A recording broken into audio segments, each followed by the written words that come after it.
খাসির মাংসটা ধুয়ে ভালো করে জল ঝরিয়ে নিয়েছি। দিয়ে দিলাম আদা বাটা, জিরা বাটা, রসুন বাটা, মরিচের গুঁড়া, হলুদের গুঁড়া, পেঁয়াজ কুচি আর কাঁচা সর্ষের তেল দিয়ে ভালো করে মাখিয়ে নিলাম।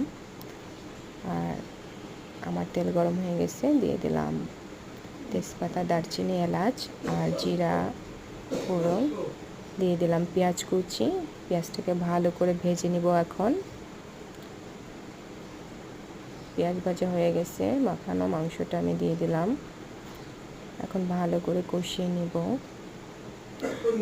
আমি কিন্তু খাসির মাংসটা প্রথমে ভালো করে ধুয়ে জল ঝরিয়ে দই আর লবণ দিয়ে মাখিয়ে রেখেছিলাম। টক দই আর লবণ দিয়ে ভালো করে মাখিয়ে রেখেছিলাম, এতে করে মাংসটা অনেক সফট হয়।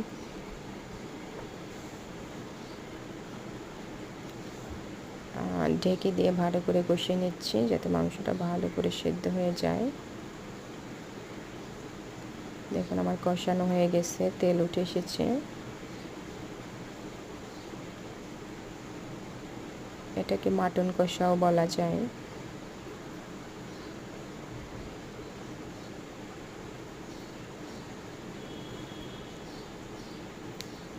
পরিমাণ মতো জল দিয়ে দিলাম। ঝোল ফুটতেছে, এখন আমি ঢেকে দিয়ে ভালো করে সেদ্ধ করে নিব মাংসটা।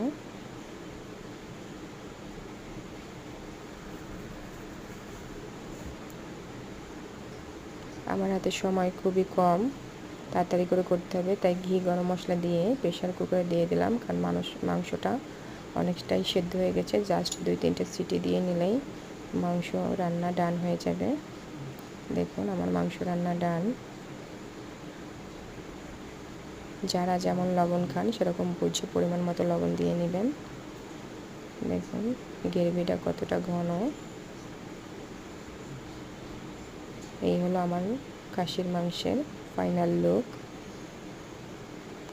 খাসির মাংস আর সাথে ছিল চিকেন কাচ্চি বিরিয়ানি।